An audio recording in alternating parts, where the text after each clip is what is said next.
Are you surprised to learn that team vitality is higher than it was before the pandemic?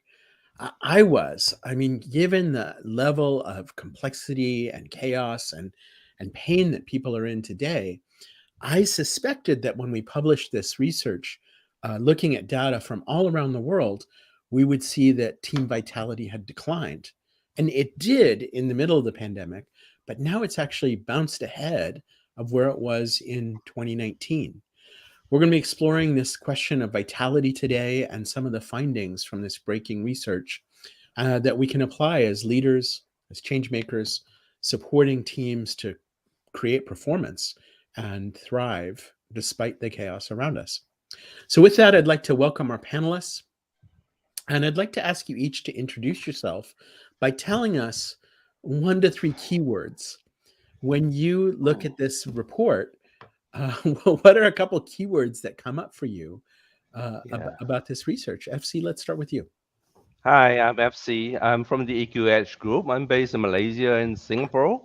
Was quite interesting when I look at the vitality report. I mean, if there are some keywords, I mean, I would use words like insightful, because what kind of surprised me and made me hopeful was that the report actually said that teams actually came back much stronger. I mean, I would have expected during the pandemic, with everyone being locked down in their homes, not being able to reach out with each other in a face-to-face form, teams will be weakened. But instead, I mean, they bounced back. They were stronger than ever. I mean, and that's really, really good.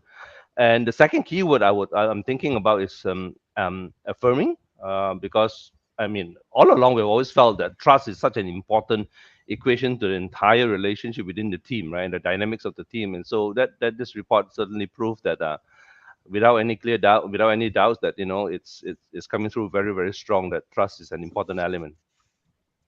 Yeah. Gerald. Yeah, no. So I'm Gerald Bush with GBKB Consulting, and I'm based in Indianapolis, Indiana. And I think for me, I was talking to Josh earlier, and I told him, I said, wow, this is exciting. So just thinking about the report and the information, it's exciting for me to look at some of the information and say, as we look at trust, and we've always known that trust has had a major impact on everything that we do. But when we look at this information and think about trust and how high it is in predicting all the other outcomes, that was exciting. And I think I agree with FC when I really looked at the information to really talk about teams being stronger. When you only heard CEOs talk about teams are fraction because we're not working together, we're not collaborative. And to see that there's still great work out there, that even though teams are not always together, there's still a strong foundation of what they're seeing and what they're doing. So I'm excited to talk more about this and to dig into it. Thanks. And Tom? Well, for me, so I'm Tom. I'm with 6 Seconds. I was involved into the research project that Josh was talking about, and so it's really exciting to be here today to discuss it and kind of try to find more meaning out of it. For me, really, the 3 key words are humanity. We really kind of there is this concept that sometimes business is something different than who we are in our regular life, in our day-to-day. And instead, I think it's not. And I think we need to embrace this, that it's oneself that's across. And then energy, to me, the findings are really about how people get energized, how people kind of keep moving. And then I forgot the third piece, but I guess, it's really positive and really inspiring. I guess I'll do inspiring. You stole my keyword. I was going to go with energy. Mm-hmm. And there's something about, at 6 Seconds, we often say emotions drive people, people drive performance. And that human-powered performance, there's an unleashing of energy that happens in order to create great performing organizations. And I think this report gives us some important insights about that. Yeah. You forgot the other phrase, Josh. Energy in motion. That's what you always keep telling us, right? Yeah, emotion. It's energy in motion, right? Emotion. Well, I'm going to just share my screen for 1 second and give a little bit of data about the research. This page shows the summary of the key findings. As we've discussed, teams emerging stronger than pre-pandemic. We talked a little bit about trust, and we haven't talked about joy yet. And one of the things that was stunning about this finding about joy is the idea that actually joy has become more predictive over the years. And so joy was a very significant predictor of performance outcomes, results, and satisfaction among teams. But in 2020, it became even more predictive. And in 2021, massively predictive, to the point where teams' perceptions of their results, to get to be in a high performing in results, you're 12 times as likely to be high performing in results if you are also high in joy. And I think a lot of people think about joy as something kind of fluffy. When you think about joy in terms of vitality, why do you think it might be increasingly important? I think, Josh, as I think about joy now and joy then, I say then, we're talking about pre and post pandemic, right? So I think that as we go through this process and we really start to examine different words and different emotions, I think we've started to appreciate the value of those differently now. So we've started to look at joy as something that's appreciative now because we took advantage that joy was just there. And I think after going through this 2 years of the pandemic and really being able to be self-reflective and being looking internally to say, what are we missing? What's the value? And I think for me, even 2 years later, I come out thinking, man, it is so joyous to be here. And I took it for granted that I would have joy unlimited and joy would always be there. But I think in those 2 years, I missed some joy. So I think as we look at this report, what shows up for me is that there's a great appreciation for what joy really is because we took it for granted. And I think as we continue to look at this process and continue to look at information and organizations continue to come back to life and energy continues to grow, I think we're going to have a greater appreciation for some of these emotion words that we've taken for granted over time. Yeah.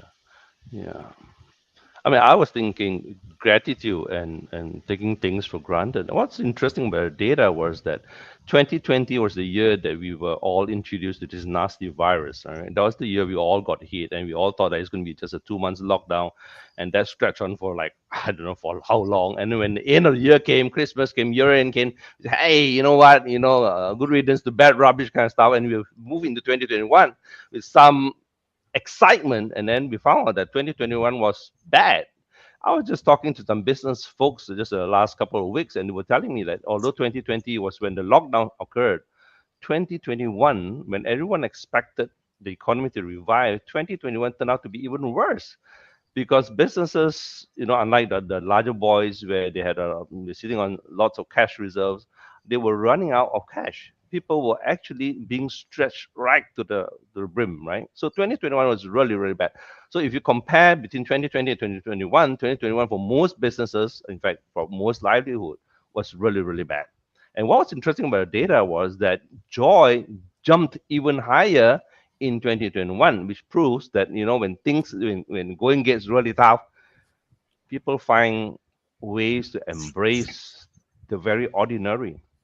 I mean, I'm just thinking that even prior to the pandemic, chances like I'm working in amongst a group of people in a team where there could be a couple of characters that I don't really get along really well with. It might prove to be a little difficult. But after not being able to see them for 2 years, despite their so-called difficulty, maybe I'll learn to appreciate them. I mean, like, you know what? Having him or her here is better than not having that person with me. I'm stuck in this room. Yeah, it's certainly true. I think after such a bad time, I mean, we come out and say, hey, we are able to come out from underground and smell this air, just enjoy the sunshine. People are not that nasty anymore. I've gone through really bad times, and whatever that's in front of it, they're just trivial in comparison to what just happened in the last 2 years. So maybe there's a new sense of appreciation for the very simple things around us, and that kind of help us propel into this new sense of joy and appreciation and gratitude, right? Yeah. Well, just coming back to the data for a second, Tom, do you want to explain what we're seeing here? Yeah, I mean, we're talking about joy as predictor of outcomes, right? And so here we're on the first image, we're seeing how outcomes took a dip in 2020, but somehow, as some of you were saying, almost miraculously, we found ourselves in 2021 being at a stronger level than before the pandemic, which is outstanding to me. Like, talking about bounce back, that's bounce forward, right? As our colleague Joni likes to say. And the outcomes are these 4 words for teams, and we measure these 5 drivers in green and these 4 outcomes, and that's what this research is based on. So sustainability is about kind of the long-term viability, agility about being able to change your systems and structures as you need to. Results are about the short term, getting the numbers, getting the outcomes you're looking for. And satisfaction is about people feeling like this is a team they want to be part of. And so those are the outcomes, which when we combine those 4 outcomes, as Tom said, we can zip back up here to see this combined outcome score going down and then up. Yeah. And if I may add something about joy too, I was thinking, getting inspired by all your really interesting points. And I absolutely agree about the appreciation, but I also thought about this concept of joy and what does it really mean? Because it's a bit of a complex concept, if you will, because it's not quite fun. I mean, I've always been like a proponent of having fun in what you do. It's important, right? But joy takes it a step further. There is a component of fun, but it's not quite just that. To me, the difference is that joy carries meaning. For me, it's about the why, and it's not just being happy, and it's a deeper feeling, almost of fulfillment. And I'm curious to hear, what are your thoughts around that? Yeah, no, I mean, I love that, Tom, because we think of joy and triumph being this interchangeable word, right? And, I think when we think about joy being higher, it's look at what we've overcome, a look at what we're overcoming, a look at what we're moving towards. So again, it goes back to me is that there's a greater appreciation of, right? And so, we start to think about joy in individual pieces and individual parts and what joy really means.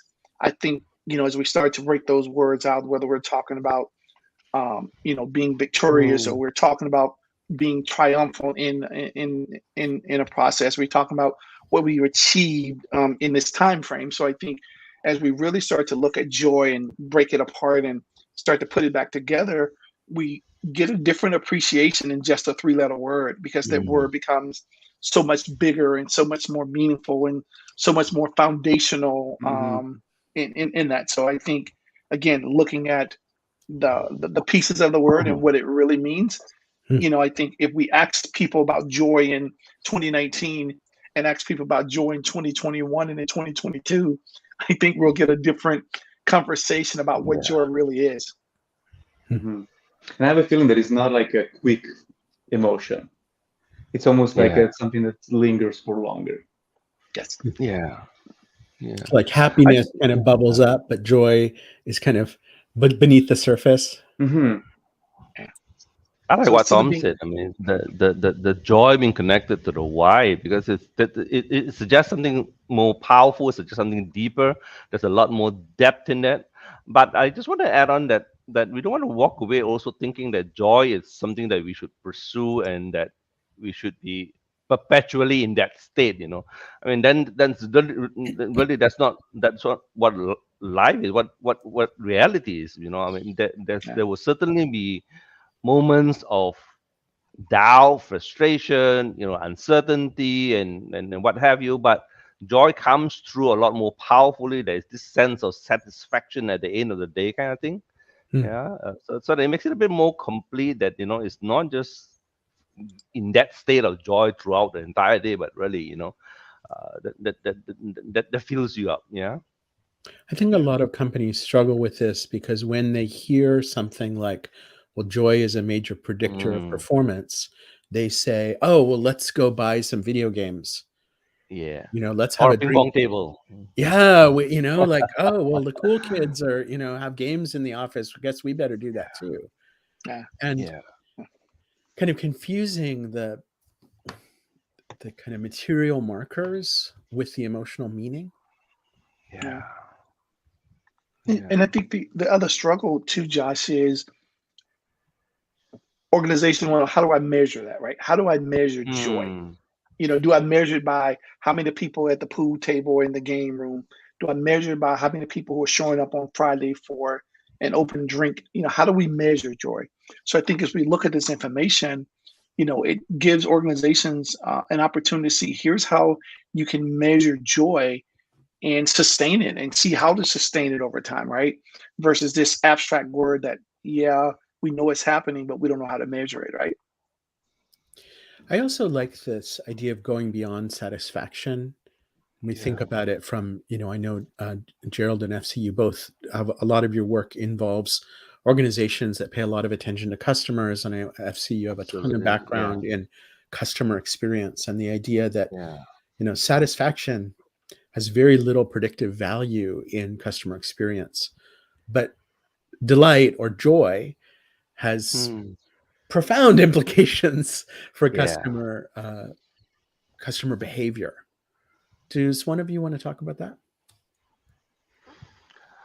I'm actually thinking that a lot of our clients and organizations that we work with and we interact with seems to get the impression that um, putting in all the necessary infrastructure is the only way of achieving that satisfaction. They'll be able to bring that customer, the external stakeholder, to a point where they'll be totally satisfied.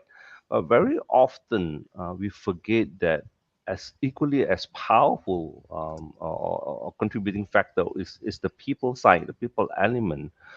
Maybe that's the reason why in customer service they talk about the moment of truth concept. That despite all the infrastructure you have, despite the sophisticated, the equipment, the technology, at that moment in time when your frontline, your ambassador interacts with that particular individual, if that person don't walk away feeling more positive from prior to meeting with your ambassador, then you're failed. Then you're failed. Right? So as much as we've talked about and we've had discussions over the many years that the importance of people, I still believe that we are not doing enough, right, with intentionality about getting people to truly understand what joy is. I mean, if we go out and tell people the importance of joy, I think they all understand joy and satisfaction and all that, but somehow there seems to be a very strong misconception that those are feely, touchy stuff. They're not important enough in a business environment. And very often when we go into business meetings with clients, we often say, hey, if you're losing market share, the amount of hard effort and mind effort you put on the table, on the drawing board, to put together a strategy to regain market share, if you could only deploy the same amount of effort thinking about how do I beef up my people capacity and their experiences, their ability, and equip them with necessary techniques, all right, or skills to enrich the interaction, the people interaction, the human interaction with external stakeholders. I think we will go really far in this aspect. Yeah, I was thinking what you said, see, like how we know joy is important, but what can companies do to Yeah, increase joy? Like yeah, maybe listen to people more. What else? yeah. There are things that we can do to increase that. Yeah, Gerald. Absolutely, So absolutely. if you had a client say to you, okay, we have 50,000 employees, tell us the strategy to optimize for joy. what would you just on the spot consulting here, Gerald? What would you put in place? Well, I think that's an interesting one, right? Because I think ultimately, my first conversation is, why are you trying to get to that result, right? Because I need to understand the why behind it, right? Because if I can understand the why behind it, then that helps me to step backwards. But let's say that for this conversation, the organization is saying that, you know what, we're in a high stress environment, we are having a lot of turnover, and people are just frustrated with the environment. My conversation, initially would be, okay, so if we were successful, what would it look like, right? Because I want to know what they want to achieve. And so then I think we have to look at, let's start to walk forward and figure out, what does joy look like? Because ultimately, joy for each organization and each person may be different. And then so as we get that piece done, then I think we can start to take off some bite size of the apple to say, okay, if joy looks like this, then here's what we're going to do, right? And so I know that I'm giving you arbitrary information, but I think it's a tough one, right? Because I think we really have to diagnose each individual organization to understand what the next, what does it really look like for them? Because again, I think what joy looks like for organization 1 and organization 2 may be completely different. And I firmly believe that in order for consulting to be successful, we have to look at each organization to understand what they needed and why they need it. And I think we fail when we take this cookie cutter approach and try to make it one size fits all. And then when we're not successful, we're asking the question why. Well, we're not successful because we didn't diagnose that organization to truly understand, one, why is joy important? If we achieve joy, what does it look like? And then what are some of the things that we can measure along the way to really see if we're moving towards the joy that they want to be sustainable? FC, how about you? What would be, once we went through Gerald's process, what would be next? I certainly agree with what Jared is saying, but sometimes I'm also thinking that some of the clients, at least in this part of the world, that we struggle with, when we get that across to them, they say, yeah, okay, but how do I do that? I mean, they still struggle with it. And so very often our team at the EQH, we kind of have a standard response, and we say, you know what, if you have a 7-year-old daughter or a 7-year-old son, or at the same time you have a 15-year-old son and a 15-year-old daughter, and if your job or if your mission or your goal is to delight your daughter, if you want to bring joy into her life and his life, what would you do? What would you do?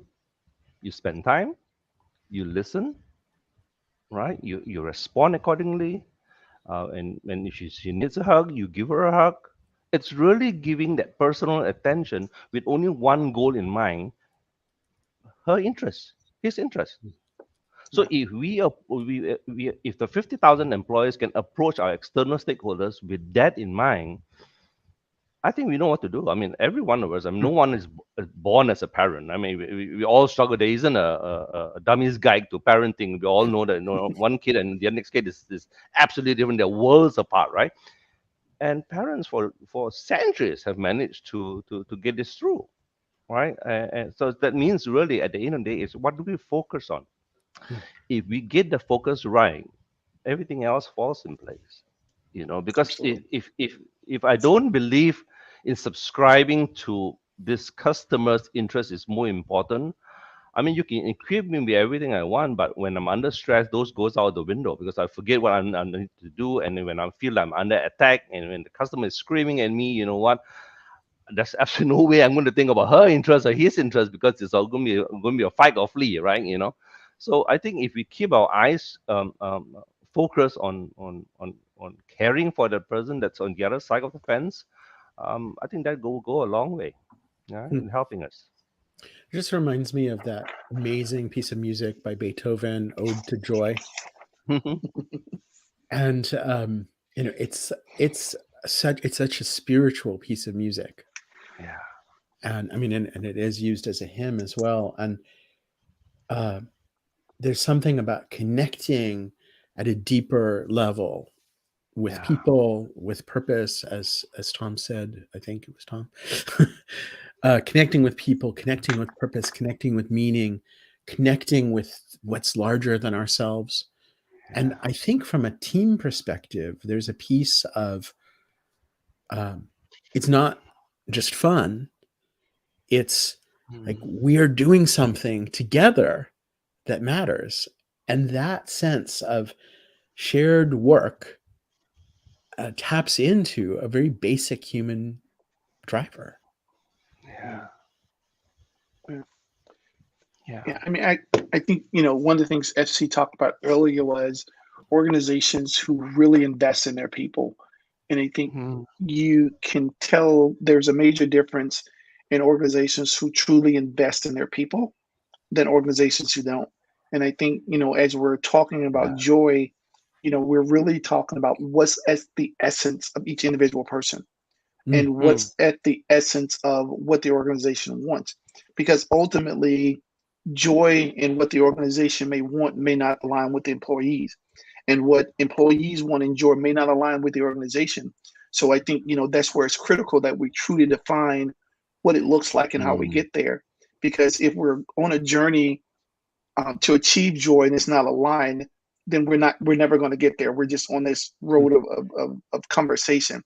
So I think when an organization identify and say, here's what joy looks like for us, and here's the joy that we're trying to achieve, and the employees are saying, yes, that's joy, and we need this.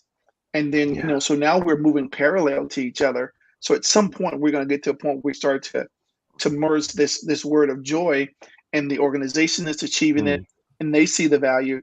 The employees are seeing it or achieving it, and they see the value. And now joy really becomes this word of, okay, not only do we see joy, not only are we talking about joy, but we can see joy.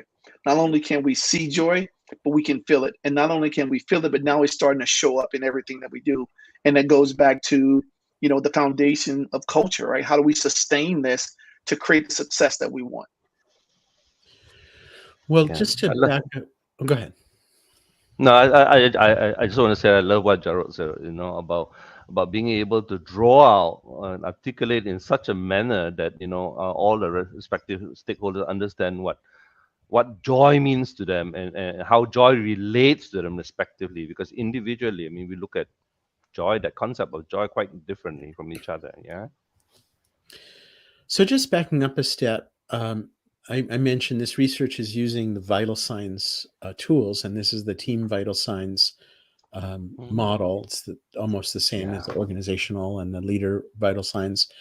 This is our first time in over a decade of this research that we focused on teams. Some of these same themes have come up before, and as you can see, trust is in the middle. We didn't put trust there to say, oh, let's, this is important. Statistically, trust was in the middle, and it has a kind of mediating effect in all of the other factors. And we've seen in other studies about leaders and organizations, we've seen the importance of trust. And of course, in this year's research, we found that trust is just absolutely massive as a predictor of for outcomes that we talked about. And I'd like to just get in a little bit more about this idea of trust being the most important of the drivers, but in addition, trust being the lowest scoring of these drivers. And I wonder if anyone has any thought about those two things, that it's both the most powerful and the least available somehow. Yeah, I mean, I think probably the fact virtually is harder to build trust. And I think over the last 3 years, we've experienced that. It's we can still connect, we can still do it, but it is more complicated. There is a lot about the being in the same room and the interpreting each other's movement and facial expressions in a better way, in a 3D kind of way, that really, I think, took an impact on that. But I would also add that it's the most important, because, I mean, at the core, trust is believing in other people. Is really like holding people, giving them the benefit of the doubt, is giving them, believing in them and their potential. And I think that's If you don't have that, it's almost like the necessary ingredient. Yeah. I think for most part, I mean, we all understand the concept of trust, and the struggle is trust is it's not a logical thing. Like, it's almost like when I get someone who keep telling me, "He says, FC, trust me, FC, trust me. You got to trust me, FC." The more that person repeat that statement, the more I hesitate in trusting that person. It's like it's the logic doesn't seem to like seep in. The more you tell me to trust you, the more I kind of want to push back on it. So it's something that's difficult to do. But I would imagine one of the biggest challenges about trust is that um, it has to come across as authentic. It's got to come across as genuine, right? Sincere. It's not something that's forced to. It's not something that I'm required to do because it's part of my JD, my job description. And the consistency by which you need to carry out your behavior so that I can connect with it and up to a manner that I believe that, hey, without a doubt, the next interaction we have, you continue to do what you said you'll do. Because believing in something requires us. And I like what Tom said about belief, because belief falls back to us recognizing that it is something that's not disputable. It's not something that's inconsistent. It's not something that will happen once in a while when the stars are aligned. But it's something that happens on the day to day, which brings to mind what some of the examples that Tom said. I mean, it's what I see in the day to day. It's not the mission statement. It's not the values that I see on the wall, but in what you do. I mean, if you tell me about things like integrity is important, I need to see integrity in action in everything you say. If I even spot that you are taking a pen, a paper clip, a stack, a ream of paper from the office home, to me, that's not integrity. I mean, for a lot of us, we don't even think about it. Paper clips. Hey, it's just a paper clip. It's just a stapler. By the way, hey, when you are lobbying this importance of integrity, I mean, although it's nothing to do with trust per se, it's integrity, but it's believing that what you say needs to be aligned. Yeah. So Okay. we have this concept in the vital signs model that FC is kind of highlighting here, which are these pulse points. And we have identified the drivers of the drivers. And this is kind of an action plan for each of these 5 key areas. And so that transparency, you talked about coherence, about that consistency between words and actions. And then maybe we can come back and talk a little bit more about care. But the notion that there is, in fact, a recipe. If you want trust, here's the steps. Yeah. Nice. And just I think, for me, as I think about, why is trust on the measure slightly lower? I think, one of the things, so I've used this report with a couple of different clients. And, as we talked about trust, they talked about trust at different levels. And they talked about organizational trust. They talked about leadership trust. They talked about team trust. They talked about individual trust, right? So I think I trust you with X. However, I don't trust you with Y. Or I trust you I trust you enough to give you what you're asking me for, but I don't trust you to do what you say you're going to do. So I think as we start to look at this word trust and how it's showing up, I think we have to really look at it and look and talk to the individual people in the organization and start to break it apart to say, okay, what does trust look like and what does trust mean? And I think as we start to look at it, we can start to see, yes, there's a high level of trust from a personal perspective. There's a high level of trust from a point of transparency. There's a high level of trust from a point of care, but that trust does not. But there's not a high level of trust when it comes to accountability, right? So as we start to break these pieces apart, we really start to understand. Yes, there is trust, but there's levels of trust, right? And I think FC talked about it. So when we start to talk about these levels of trust, and we start to really think about how do we have organizations who have those gaps in trust. Let's identify what areas of trust are there challenges? And then let's start to create the right conversation of how to build those and how to put those together. And I'll give you a prime example. I debriefed an organization about a month ago, and all the people said to a point, oh, I trust this person with my life.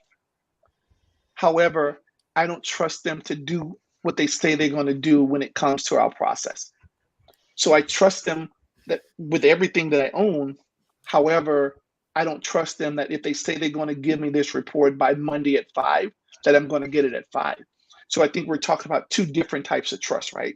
And so I think the more that we're able to dig into what it looks like and what it means and what they're seeing, I think it's easy for us to start to identify. And I think, with this report is similar to the one that the vital signs report that I did. There was a high level of trust, but there were still some gaps, right? I love that, Gerald, and it almost also make me think of trust versus blind trust, and the concept of what's the difference between the two. And I think the difference is context and kind of knowing the person, because if you know the person, you know what you can entrust them with and what's reasonable to entrust them with, and to know the person, you have to care. It all comes back to that. Like you can't trust one person with everything in your life, and that shouldn't even be realistic, I think. We don't even trust ourselves all the time, Tom. Totally, yeah. FC, I was remembering you and I worked on a project, and you asked me to speak to the CEO and debrief the leadership version of this tool. That's right. And one of the questions there is about giving feedback, and he basically said, well, I don't tell people they're doing a good job because I don't want them to get used to me saying nice things to them, basically. It's like there's a huge wall up around the caring part of this trust, and it was very hard for him to understand why people didn't trust him, even though he was very accountable, very responsible, very business minded, but they didn't trust him. It's almost like they feel that if I demonstrate a gentle side of me, that will compromise the personal branding, the personal leadership style that I'm trying to get across to everyone else. And it's certainly true. I mean, it's one of those things that we battle with every day with some of these leaders who are, because they are high achievers, right? And with that, the confidence that they exude, the charisma that they walk around in the office with, I mean, it's almost like their SOP, the standard operating procedures, that they need to walk around to maintain that persona, and I think as they begin to recognize that, hey, it is not as threatening and it doesn't compromise their integrity of their personality in any way, I think we'll be able to get a foot in. This client that we talk about, Josh, if you remember, I mean, we worked with them for about 18 months. Subsequent to the conversation, their engagement scores shot up to about 62% from about 50%. After just 18 months. I mean, obviously not all our work, but I like to believe that our work kind of helped contribute to moving the numbers up for them.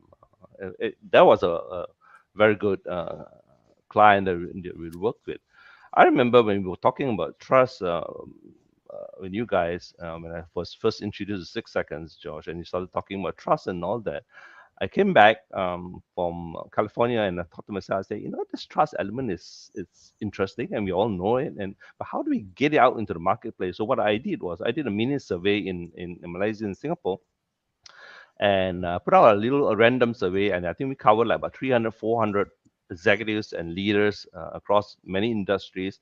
And I remember this particular question that I had asked in the questionnaire about trust, and I asked them and said, if you are able to trust your leader, your immediate supervisor, by 10% more, would you perform better? An astounding 92% of the respondents said that if I can trust my boss by 10% more, I will certainly increase my performance by 10% at least. And I thought, wow, that's really something that's really, really interesting that we can work with. And since then, I mean, we have been going out and talking about trust, and the vital signs, the team vital signs report assessment is one of those tools that we use. And I think was it Gerald or Tom who said this, that um, tr- uh, if we have some solid data to help clients see that trust can be measured, it's not just one of those feely touching and something that we just lobby around in the air, and then use that data to open conversations about what trust means to different people. You know, you could have like 50,000 employees, comprising, like, I don't know, 200 teams, but each team leader of the 200 teams can have their own conversations with the respective teams and say, you know what, in department ABC, what does trust mean to us on a day to day?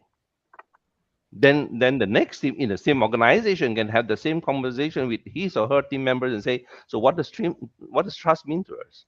Hmm. So each of them, I mean, as a leader, they may not have organizational oversight, but they certainly have team oversight about how they should shape the culture within their team, so that it's aligned to the overall organization's vision and goals. So I Right? wasn't surprised to see that trust was a high predictor of performance. As I said, we've seen that Yeah. with other research, but over 70%. Gerald, Yeah. what is Crazy. what? So Yeah, go. I'm laughing because as I was looking at the data earlier, so I told you earlier you should have shared this with me long ago because I'm doing a presentation and I need this on Monday, not today. Um, but when but when I looked at the information, the conversation around trust is I trust and I feel trusted, right? I trust and I feel trusted, and I think that's two things that we have to look at together and separate, right? Because I think a lot of times we trust the organization, we trust our leader, but we don't feel that they trust us. And Mm. so when we're looking at I trust and I feel trusted, that means that I'm given the autonomy to do my work. I feel supported to do my work. I can show up and do the work that I need to get done and not be micromanaged. So I think as we start to think about all of those dynamics where people complain, when we look at trust, trusted and feeling trusted, I think that starts to break down all of these barriers around why leaders and employees or leaders and their teams are not working effectively together, because trust is one way versus we're measuring trust and looking at it through both lenses. It's I trust the people around me and I also feel that they trust me. So when I trust the people around me and I feel trusted, that's a completely different level of joy, which is where we started, right? Because now joy becomes more, I'm excited about this because I can come to work, I can show up and do what I need to do because there's trust on both sides of this. I'm not questioned and I don't feel Yeah. like if I make a mistake, I'm going to get beat up. I can make a mistake. I'm in an environment where if I make a mistake, I'm going to get picked up and get brushed off versus being penalized for it. So I think when we see trust at 72% and we really start to look at it and say, wow, it's truly a Mm. predictor of success. It's, we're looking at trust in both ways. I feel it and I feel trusted and trust exists in the organization. So for employees who show up to work that way every day, I mean, I think going back to the where we started with joy, I think joy continues to increase and we continue to measure it because we have this joy that, Mm. what, I can show up and just be authentic at work today. I can show up today and make a mistake today. I can show up at work today and just have some fun because I trust the people around me and they trust me. So that's what resonates with me when I start to look at trust and how we talk about the different parts of it. You break down the barriers too. You're just more Nice. relaxed, and I think if you're tense, that's harder to do your task well. If you're in the flow, you can be in the flow. The more you can let go of other worries, and feeling like you're okay. And Yeah. people have your back and you have their back, and you can be like, okay, this is me. Yeah. And that Yeah. also brings us to this point about what is a team. And we bandy this word around in organizations all the time. And, oh, this is FC's team. Why are they FC's team? Well, because they all report to him. But that's not what team means. And I think Yes. in a lot of organizations, we use the word team without really thinking about what it means. And in a sense, this gives us the answer, a context of trust where people feel motivated, they're adaptable, they're working together, and they're getting important things done. And this, trust as this central fulcrum to say, if we don't have trust, we're not gonna be a team. Yeah. It's definitional. Well, Yeah. we should go to the last finding that we want to talk about, which is about celebration. And this really connects with this idea. I think Tom was just talking about risk taking. And when we have a feeling of safety, we can try things. This is another one of those words that I suspect a lot of people, when they see this statistic about celebration, they're not going to really understand what celebration means in this context. And so maybe we can illuminate that a little bit. So let me just show the result, which is that teams that score high in celebration are 25 times more likely to have long-term success. And that it's also important to point out that if we go back up to one of those first findings that I shared, long-term success is the sustainability is really the only one that's lower than it was in 2019. Yeah. So for this sustainable success, this celebration, and just coming back to our pulse points, celebration is one of the drivers of our openness to change. And so what we're seeing is that an aspect of change readiness for a team is central to their sustainable performance. So in that context, what comes up for you?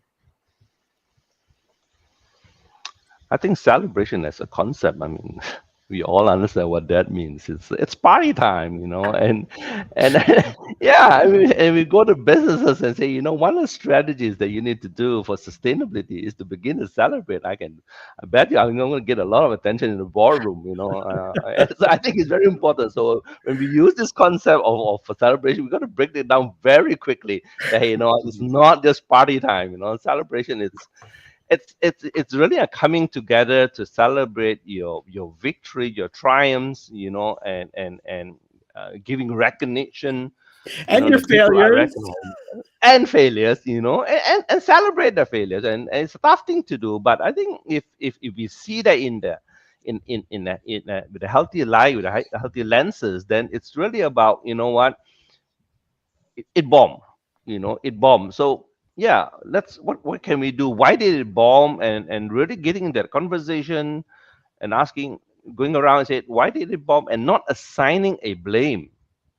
And in practical then that's a tough thing to do because we're all human, known to frailties. But really, I mean, if we can keep that right in our head and say, if I begin to accuse, my people are going to stop experimenting in new things. They're not going to be innovative, not going to be creative. And I can see, and if I weigh the cost benefit perspective and keep that in mind, then if I continue to have that debriefing session and reflect on why did it work, why didn't it work.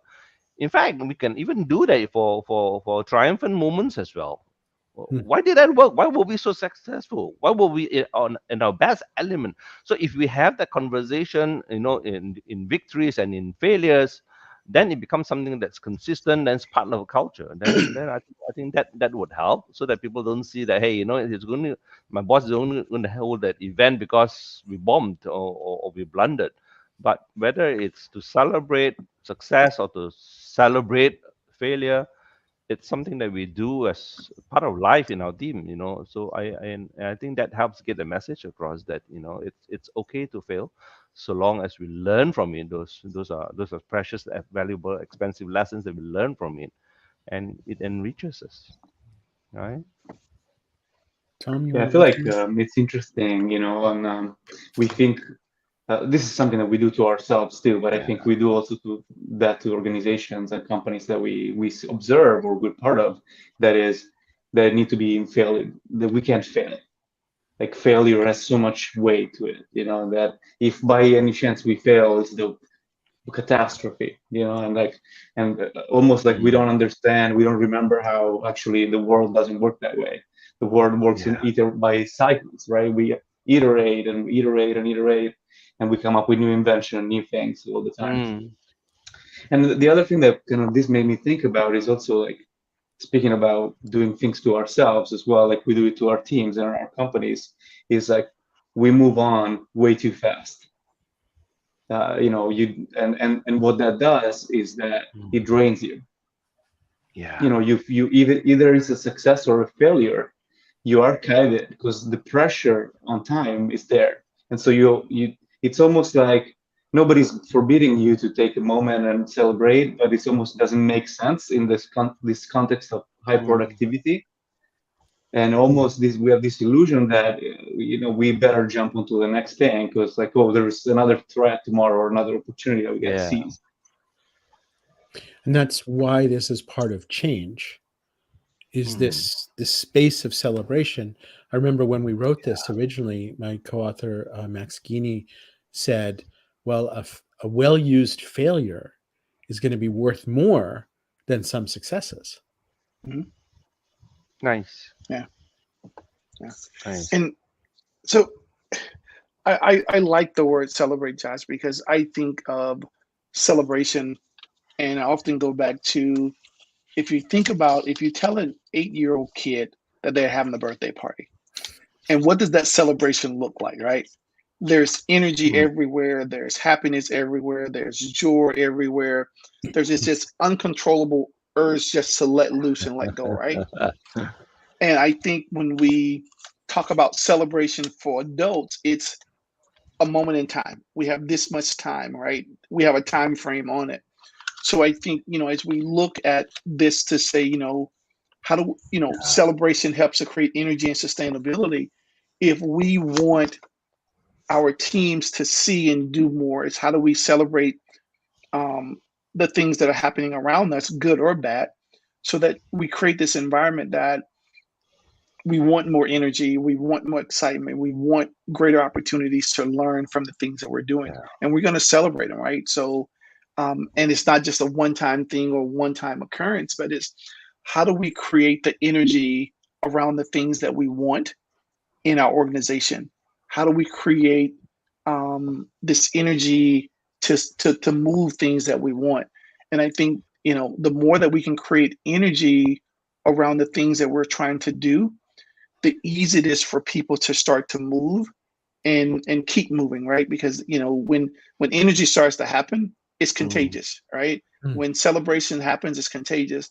And the more that we can celebrate and create this flow of energy, it's easy to get people on board to see other things versus this moment in time, right? So again go back to if organizations can think about celebration as an 8-year-old would, I think the way we celebrate will be completely different than what we're doing today. I love that we Well, keep getting back to kids. I think we did it a few times throughout this live stream, and we're talking about organizations and we're taught that what is a successful business person, and I think we think that it's the opposite of like a free-spirited, authentic children, in some ways. And I think instead, it's fascinating that we go back to that concept of like, kids know way more than we give them credit for. That's for sure.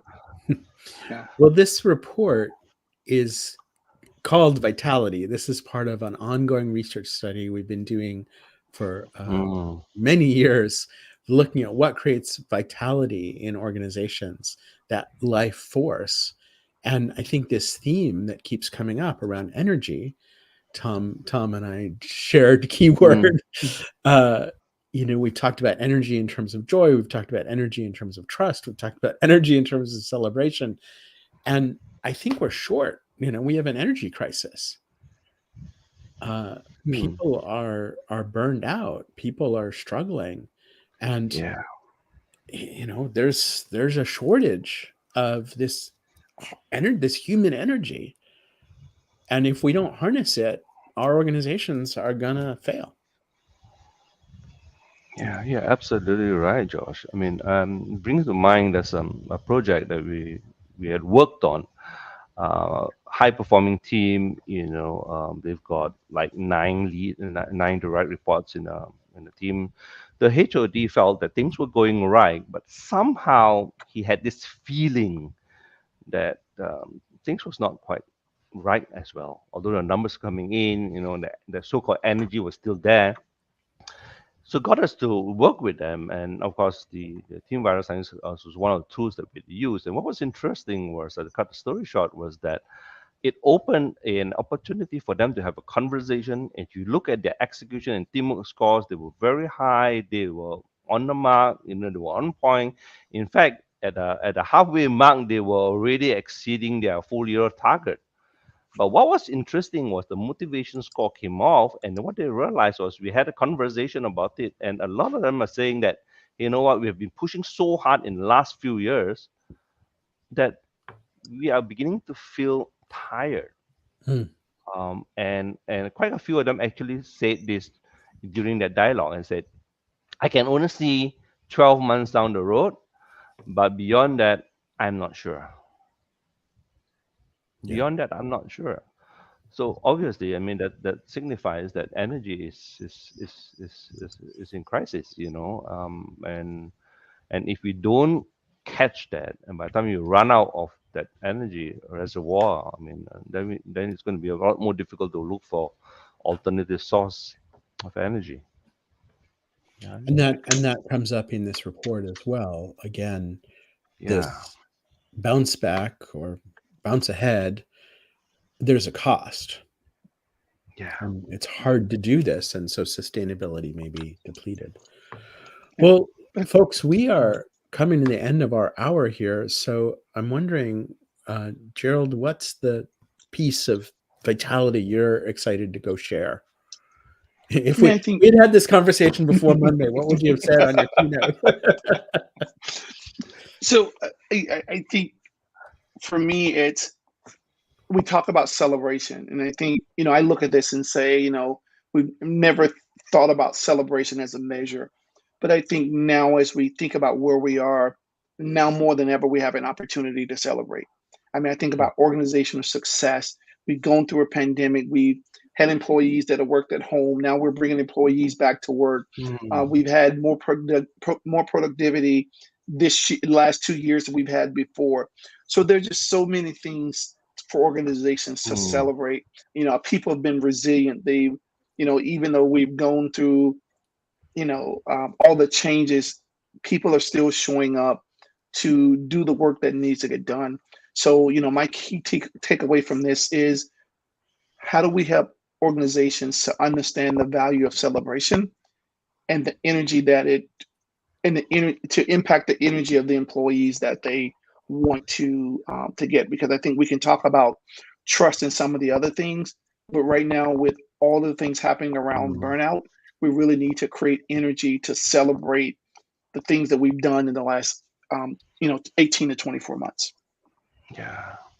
Just like having the lights on at this point is a pretty big cause for celebration.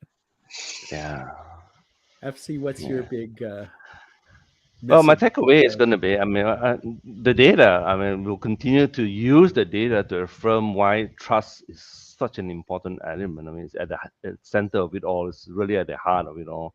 That despite the 2 years of unexpected, uncontrollable variable, there's the huge spanner is thrown our way. And yet it comes out that trust is still so important, right? And now we have the data, we have the tools that allow us to work with organizations, to work with teams and say, hey, that's something concrete, and we can work at it as if this is a any other business strategy, whether it's market share, whether it's operational issues, whatever it might be. So we have something concrete that we can work with right now, and we have tools that we can use.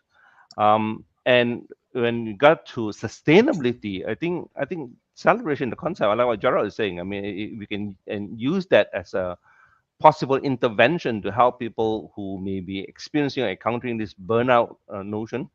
That hey, it's important to recharge yourself, to refresh yourself. I remember this childhood story that about this woodcutter having an axe going to the forest and chopping down every tree, and somebody else say, "Hey, you need to take time off and sharpen the axe." And I think that's what celebration is all about. It's taking time out and then celebrating the moments that has passed.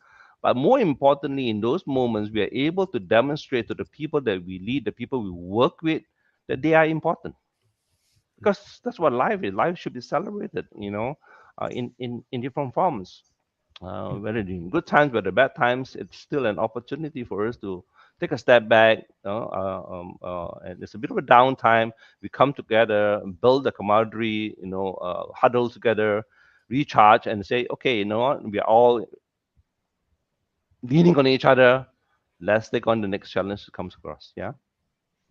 I love that. See, this concept of people are important, you are important, and for me, I keep coming back to that word energy that we've been talking about the whole time, which is like vitality. In a way, it could be sort of a close concept to that. And I think energy, we know it's finite in nature. There is not an infinite amount of energy, and I think for that to be used over time in a way that's sustainable, we need to take care of it. We need to take care of people, and I think this concept of making people feel important and feeling that you are important, it's key for that. And I mean, the recipe it could be, maybe it's not that, but like trust, joy, and celebration. Maybe those are some of the ingredients of this recipe, I think, to replenish. I mean, can I just add something to what Tom just said, Josh? I remember when I was working in corporate many years ago. Well, time has flown by, right? I remember bosses used to lobby that there are three key stakeholders that all of us as leaders we have to pay attention on. One, employees; two, shareholders; and thirdly, the customers. Because the customers bring in the money for the shareholders, and shareholders' investment, they always expect a return. So the focus have been very much less focused on shareholder returns, less focused on the numbers, the financials.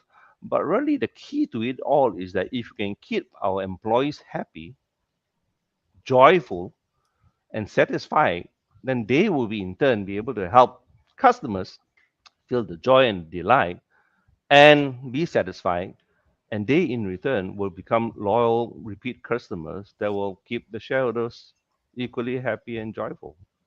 I think we just need to turn and focus that equation around, right? Yeah.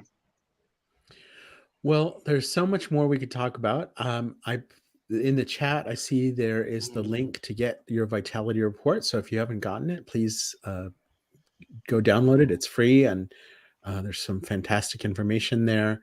We're going to be having more live streams about this topic and more articles coming out on 6seconds.org. So thank you all for your insights today. Thanks to everybody who's watching, and we'll look forward to continuing the conversation on our next live stream. Thank you all. Thanks, Josh. Thanks, Tom. Thanks, Gerald. See you guys.